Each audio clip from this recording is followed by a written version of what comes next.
प्यारे विद्यार्थियों, दिल्ली कोचिंग कोरबा के यूट्यूब चैनल में आप सभी का स्वागत है। आज इस वीडियो के माध्यम से मैं कुछ कहना चाहता हूँ छात्रों के लिए।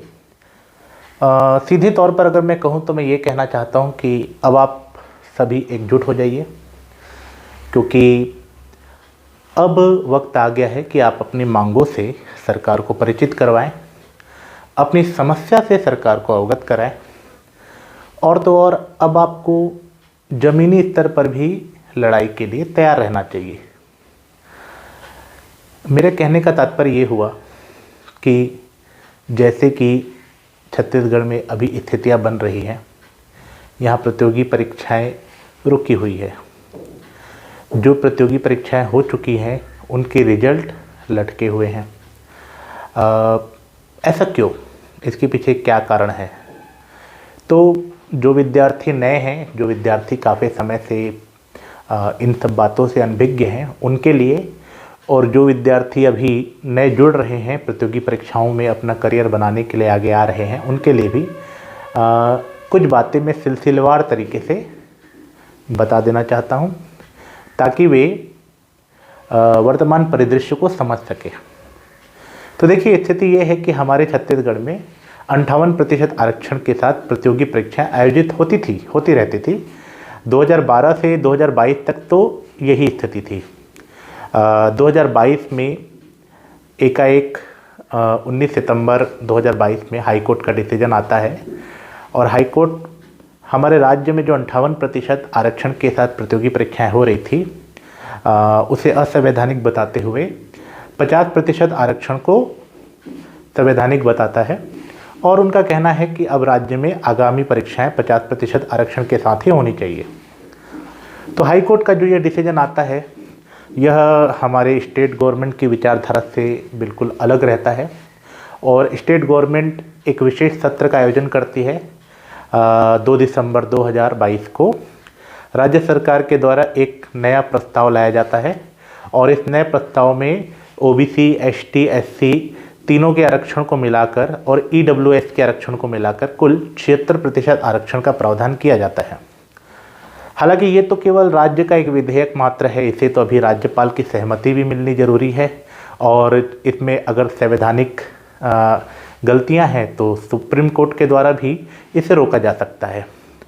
तो राज्य सरकार ने तो ये विधेयक पास कर लिया, परंतु राजभवन की सहमति इसे अभी नहीं मिल पाई, और सुप्रीम कोर्ट में भी मामला चल रहा है, और सुप्रीम कोर्ट ने अपने मामले को, जो छत्तीसगढ़ के मामले को या आरक्षण के मामले को की सुनवाई को मई तक टाल दिया है।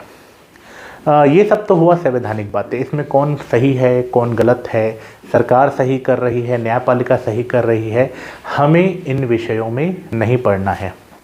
हमारे लिए प्रश्न ये है कि हम क्या करें, क्योंकि परीक्षाएं अगर लटकी हुई हैं, परीक्षाएं अगर नहीं हो रही हैं, तो छात्र की पीड़ा निकल करके सामने आती है।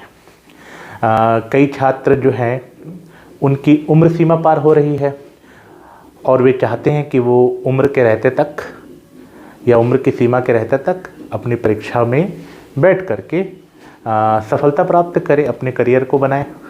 वैसे छात्रों का दर्द, कई सारे छात्र ऐसे हैं जिन्हें अपने परिवार से बहुत कम समय मिला हुआ है, 1 साल 2 साल में उन्हें प्रतियोगी परीक्षा में पास होकर के दिखाना है, अपने करियर का निर्माण करना है। उन छात्रों का दर्द।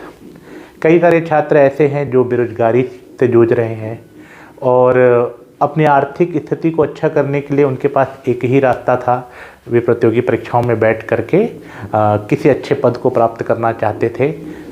उन छात्रों की पीड़ा, ओवरऑल कहा जाए तो सभी प्रतियोगी परीक्षाओं के रद्द हो जाने की वजह से या रिजल्ट ना आने की वजह से विद्यार्थी हताश है, विद्यार्थी निराश है। विशेष तौर पर वे विद्यार्थी जो काफ़ी वर्षों से तैयारी कर रहे हैं और उन्हें कोई प्लेटफॉर्म नहीं मिल रहा है जहां वे अपनी प्रतिभा को दिखा सके।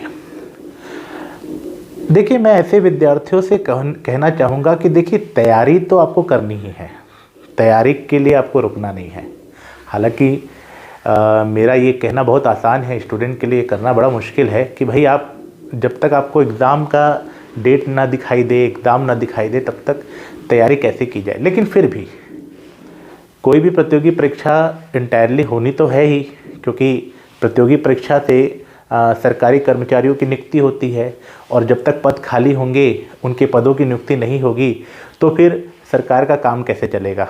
तो इसका मतलब परीक्षाएं तो होनी है, परंतु परीक्षाएं जल्दी हो, परीक्षाएं जारी हो जाएं और रुके नहीं, इसके लिए आपको संघर्ष करना होगा, सभी छात्रों को एकजुट होना होगा।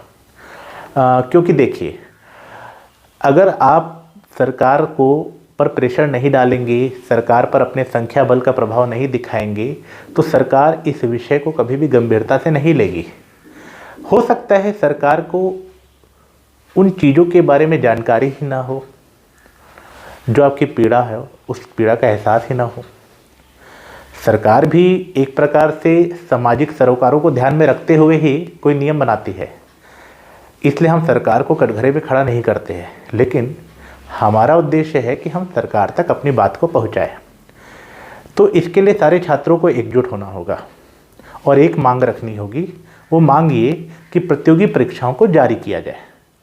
भले ही अगर अभी संवैधानिक अड़चन है तो 50% आरक्षण के आधार पर ही प्रतियोगी परीक्षाओं को शुरू कर दिया जाए, और राज्य सरकार जो है वो आगे 76% आरक्षण के लिए लड़ती रहे, हमें उससे कोई दिक्कत नहीं है। और छात्र भी आपस में सामान्य वर्ग, अनुसूचित जाति जनजाति, ओबीसी, इस आधार पर आपस में किसी भी प्रकार का द्वेष ना पाले। अभी सरकार सभी छात्रों का एक ही उद्देश्य होना चाहिए कि प्रतियोगी परीक्षाएं लगातार होती रहें। जब तक संवैधानिक संकट है तब तक 50% के साथ हो जाए, और जब सरकार कैपेबल हो जाती है कि वह 76% आरक्षण के बिल को लाकर इस रूप में रख सकती है कि उससे तत्कालीन मंजूरी मिलेगी, तो उसके बाद सरकार जैसा भी कदम उठाना चाहे वह स्वागत योग्य होगा। परंतु फिलहाल प्रतियोगी परीक्षाएं रुके नहीं, इसके लिए छात्रों को एक मंच पर आना होगा, जुड़ना होगा और ज़मीनी संघर्ष के लिए तैयार रहना होगा। हमने हमारे दिल्ली कोचिंग कोरबा के टेलीग्राम ग्रुप में एक लिंक भेजा है। उस लिंक के माध्यम से आप उस ग्रुप से जुड़ जाएंगे, जो प्रतियोगी संघर्ष मंच है, जिसमें हजारों छात्र जुड़ चुके हैं, और वे सब एक रणनीति बना रहे हैं, और इस रणनीति को आपको भी अप्लाई करना है। मतलब आप भी उस रणनीति का हिस्सा बनेंगे, और आप सभी का उद्देश्य होगा कि आप सभी सरकार तक अपनी बातों को पहुँचाएँ। एक ही मांग है, सीधी सी मांग है, वो ये है कि जब तक संवैधानिक समस्या का समाधान नहीं हो जाता, जब तक न्याय हाई कोर्ट या सुप्रीम कोर्ट का कोई वाजिब निर्णय नहीं आ जाता, तब तक 50% आरक्षण के आधार पर ही आप प्रतियोगी परीक्षाएं जारी रखें। और कुछ न सोचना है, न कुछ इसके बारे में विचार करना है, क्योंकि सीधी सीधी मांग रहेगी, सीधे सीधे आप सरकार तक पहुंचाएंगे तो सरकार आपकी समस्या को सुनेगी, समझेगी।